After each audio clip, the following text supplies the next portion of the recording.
How's it going right there, eh? It's Denis here from Denis Logier Outdoors. Back up the woodlot. I was up here today, did a little fish, some trolling there earlier, did pretty good. Caught, I don't know, about 5 or 6 trout. Released them all, so it was a good day. The wind's dying that down there now, so I think I might head out. I was just playing around here with this chinampa idea for our garden eventually.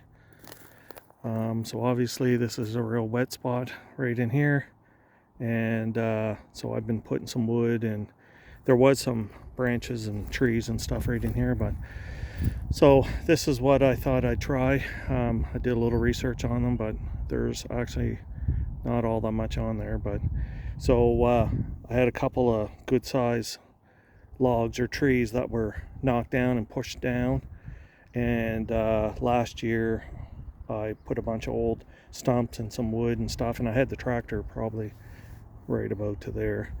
So this was the plan. So I pounded in some wooden stakes, and they're just, small trees that we trimmed around the property, and used just one of those pipe drivers, and it went in really easy. I mean, that's really kind of soupy.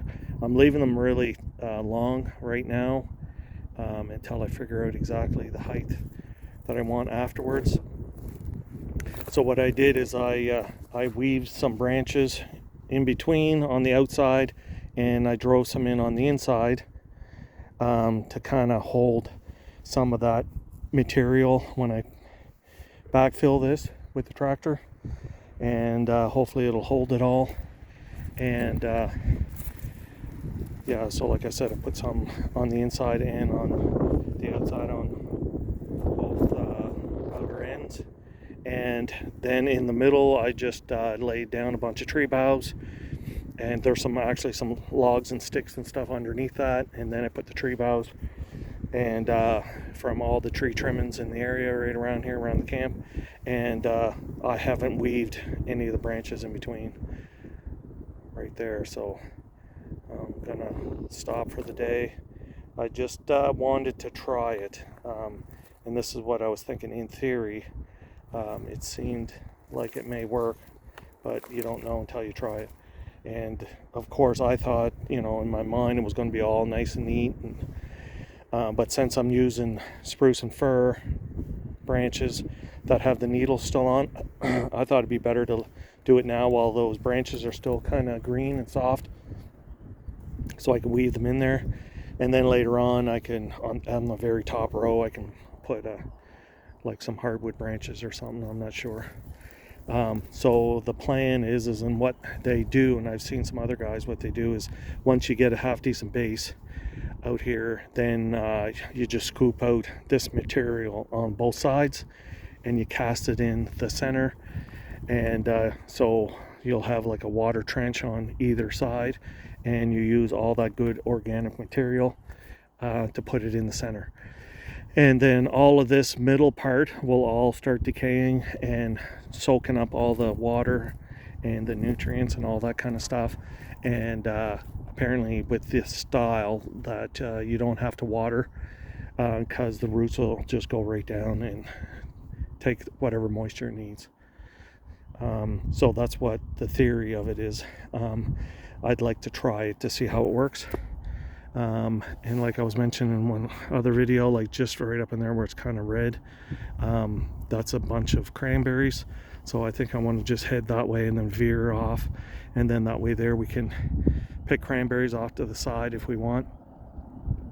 And eventually what I would really like to do is head out that way, out towards the center, and make a big loop, and then fill that whole thing in and put a little greenhouse out on that end. That's way down the road, because this is the only spot that I have that is not shaded by the trees and stuff, because the sun comes up this way, and right now the sun's right over here, these trees right in here. Maybe I'll trim some of these down, but it's 6 o'clock in the evening, so another 2.5 hours or so the sun will be going down. So I didn't think that's too bad.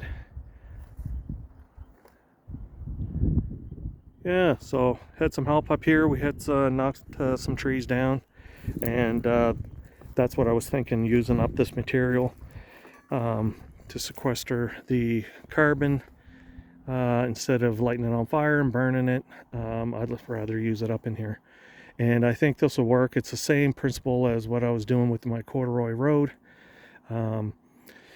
And basically this is just going to be like a big floating kind of garden bed.